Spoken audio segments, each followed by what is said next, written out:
Le monde les a pris en haine parce qu'ils ne sont pas du monde, de même que moi je ne suis pas du monde.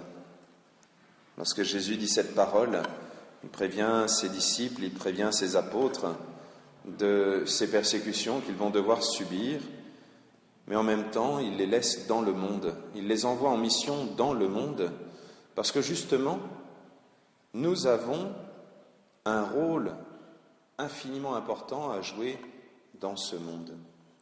Sinon, on pourrait dire à Jésus, mais pourquoi est-ce que tu n'as pas fait se succéder la parousie, vous savez, le jugement dernier, la résurrection des morts, juste après l'ascension, la Pentecôte? Ça aurait été bien. Pâques, 40 jours après l'ascension, Jésus monte au ciel, préparer une place.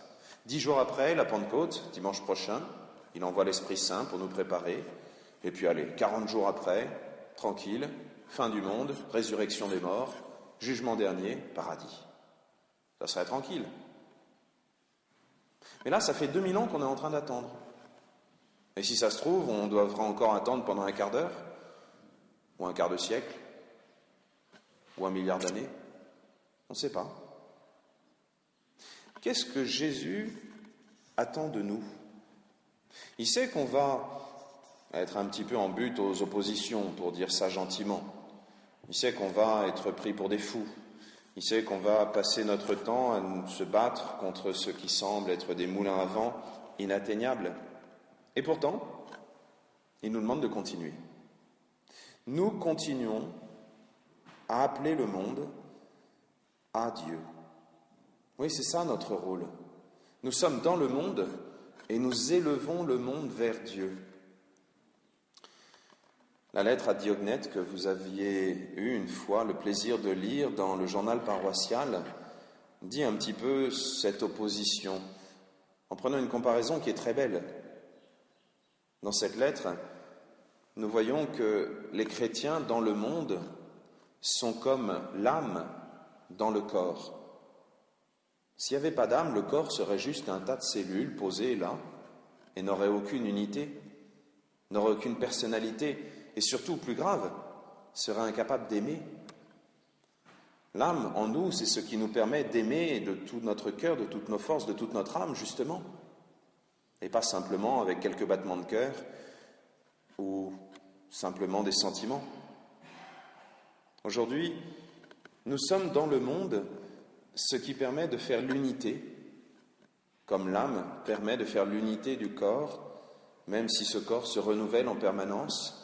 Eh bien, nous aussi, nous faisons l'unité non seulement de l'Église, mais nous faisons l'unité aussi du monde entier. Pourquoi? Parce que nous sommes capables de l'attirer vers Dieu et nous sommes capables de dire au monde que c'est Dieu qui lui donne un sens. Et de temps en temps, on est capable aussi de lui dire que ça ne va pas la tête, d'aller voter des choses aussi absurdes, d'aller vendre des enfants, les acheter sur Internet, s'en débarrasser comme si c'était un poids encombrant le jour où on doit partir en vacances. Même les chiens, on ne les abandonne plus sur le bord de l'autoroute. Pourquoi est-ce qu'on tue les enfants? Eh oui, les chrétiens sont dans le monde, un peu comme notre âme qui de temps en temps nous secoue les puces en nous disant « il y a un truc qui ne va pas là ». Vous savez, c'est notre âme qui est blessée lorsque nous faisons subir à une personne qui nous aime une blessure, une offense. Et nous-mêmes, comme chrétiens, eh bien, nous sommes cette âme dans le monde. Et lorsque c'est Dieu qui est offensé, c'est nous qui hurlons. Par contre, il y a un petit danger lorsque nous utilisons trop cette image, c'est de croire que nous-mêmes, nous sommes supérieurs ou que nous sommes à part. Nous, êtres humains, on est composés d'un corps et d'une âme et les deux ne sont pas séparables. Si on enlève l'âme, le corps se casse la figure. Si on enlève le corps, l'âme ne sert plus à rien et elle n'a plus d'existence, sauf si Dieu lui donne. Eh bien, de la même manière, nous, on n'est pas des espèces d'extraterrestres qui seraient envoyés dans le monde comme ça, juste pour lui taper sur les doigts et puis après pour repartir au paradis. Nous sommes du monde, puisque nous sommes des êtres humains comme les autres, mais nous n'appartenons pas à ce monde dont le prince est le diable, c'est-à-dire que nous ne sommes pas dans ce monde qui se casse la figure et qui descend vers l'enfer. Non, nous appartenons à Dieu.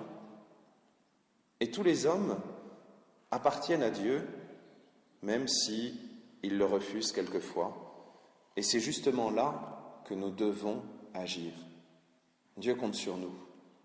Dieu a voulu faire quelque chose d'incroyable. Il a voulu être comme sans puissance, comme sans moyen d'action. Dieu a voulu dans le monde ne pas agir. C'est incroyable ça. On pourrait se dire, mais à chaque fois qu'il y a une bêtise qui se fait dans le monde, il suffirait de faire tomber la foudre, comme ça, au hasard, tranquille. Eh ben non.